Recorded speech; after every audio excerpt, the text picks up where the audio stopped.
മലപ്പുറത്ത് കൈക്കൂലി വാങ്ങുന്നതിനിടെ village assistant പിടിയിൽ. മലപ്പുറം തിരുവാലി വില്ലേജ് അസിസ്റ്റന്റ് നേമത്തുള്ളയാണ് വിജിലൻസിന്റെ പിടിയിലായത്. പട്ടയത്തിലെ തെറ്റുതിരുത്താൻ 7.5 ലക്ഷം രൂപ ആവശ്യപ്പെട്ടെന്നാണ് പരാതി. മുഹമ്മദ് ഷംസീർ വിശദാംശങ്ങൾ നൽകും. ഷംസീർ, നേരത്തെ ലഭിച്ച സൂചനയുടെ അല്ലെങ്കിൽ അറിയിപ്പിന്റെ ഒക്കെ അടിസ്ഥാനത്തിലാണോ വിജിലൻസ് ഈ ഓപ്പറേഷൻ നടത്തിയത്? എങ്ങനെയായിരുന്നു നടപടി?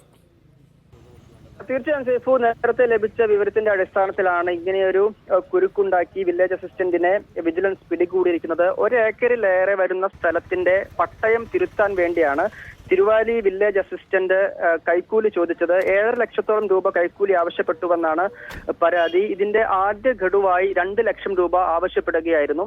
ഈ സമയത്ത് പരാതിക്കാരൻ വിജിലൻസിനെ കാര്യം അറിയിക്കുകയും വിജിലൻസ് നൽകിയ 50,000 രൂപ, ഈ 2 ലക്ഷത്തിലെ 50,000 രൂപ വിജിലൻസ് നൽകിയ ഈ പൈസ കൈമാറുന്നതിനിടയിലാണ് വില്ലേജ് അസിസ്റ്റന്റായ നേമത്തുള്ള എന്നയാളെ വിജിലൻസ് ഇപ്പോൾ പിടികൂടിയിരിക്കുന്നത്.